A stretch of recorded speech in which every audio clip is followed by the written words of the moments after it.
Shalom, salam sejahtera buat kita sekalian.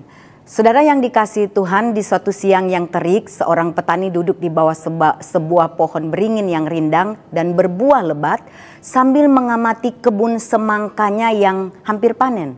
Sambil melamun dia berpikir, betapa tidak adil Tuhan itu. Mengapa ia meletakkan buah yang besar seperti semangka pada batang yang kecil dan lemah sehingga merambat di tanah dan menggantungkan buah beringin yang kecil pada pohon yang begitu besar. Kemudian dia berkata, seandainya aku jadi Tuhan, aku akan membuat yang lebih baik daripada semua itu. Saudara, meskipun matahari bersinar terik, angin berhembus sepoi-sepoi sehingga petani itu mengantuk. Tiba-tiba dia dikagetkan oleh sebutir buah beringin yang jatuh di kepalanya. Dia langsung berteriak, Tuhan itu adil. Dia maha adil dan bijaksana. Petani ini pulang ke rumah dan berkata dalam hatinya, coba bayangkan jika yang jatuh menimpa kepalaku tadi buah semangka, jadi apa kepalaku ini? Kata petani itu dengan nada menyesal. Saudara, mungkin kita sering atau pernah berpikir sama seperti petani ini. Ketika mengalami sesuatu yang tidak sesuai dengan yang kita pikirkan dan harapkan, kita sering merasa bahwa Tuhan tidak adil. Kita seringkali menyalahkan Tuhan dan ingin mengatur Tuhan. Melalui perikop di Injil Matius 20 ayat 1-15, Matius mau mengajak kita untuk melihat kemurahan dan keadilan Tuhan yang sesungguhnya dan tiada batasnya. Ketika para pekerja telah selesai bekerja, mereka semua menerima upah. Pembagian upah inilah yang menjadi pusat perhatian dari isi perikop ini. Para pekerja yang datang lebih awal tidak terima dengan keputusan pemilik kebun anggur yang memberi upah yang sama kepada pekerja yang datang terakhir. Mereka merasa pemilik kebun anggur tidak adil.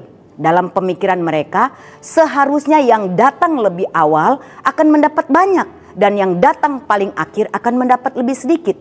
Namun tanpa sadar mereka lupa akan kesepakatan mereka di awal, yakni mereka akan diupah 1 dinar sehari, bukan per jam kerja. Di sini kita belajar bahwa pemilik kebun anggur membuat dan mengambil keputusan yang tepat dan benar. Dia memberikan upah yang sama kepada semua pekerja, baik yang datang awal maupun yang terakhir. Dengan jelas bahwa pemilik kebun anggur telah mempertimbangkan semua hal sehingga ia memutuskan semuanya dengan adil, jujur dan bertanggung jawab. Dan semuanya ini menggambarkan Allah sendiri yang adalah murah hati, penuh keadilan untuk semua orang. Orang yang datang lebih awal menggambarkan umat Allah yang sudah lama menerima Kristus, menjadi dan mengambil bagian di dalam pelayanan.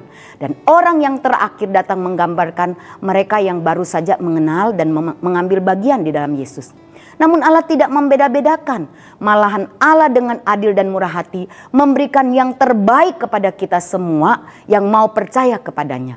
Sehingga kita mendapatkan upah yang sama dari Allah, yakni keselamatan. Sebagai pemilik tanah yang utama, Allah akan menggunakan apa yang selalu menjadi milik pencipta untuk kebaikan semua orang.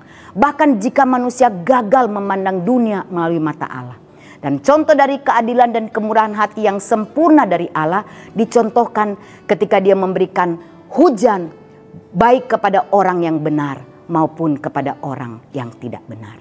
Saudara, pertanyaan pemilik tanah dalam perumpamaan ini, apakah kamu iri karena aku murah hati? Adalah kalimat pamungkas Yesus untuk mengingatkan kepada kita agar percaya bahwa Allah kita adalah Allah yang adil. Dia tidak pernah salah dalam bertindak. Maka dari itu marilah kita belajar untuk memperjuangkan keadilan dalam hidup kita dengan selalu rendah hati dan murah hati kepada semua orang sebagaimana Allah telah menunjukkannya kepada kita. Ingatlah, Tuhan mungkin memperlakukan kita semua tidak sama, tapi Ia tidak pernah adil. Kiranya Tuhan menolong kita melakukan firman Tuhan ini. Amin.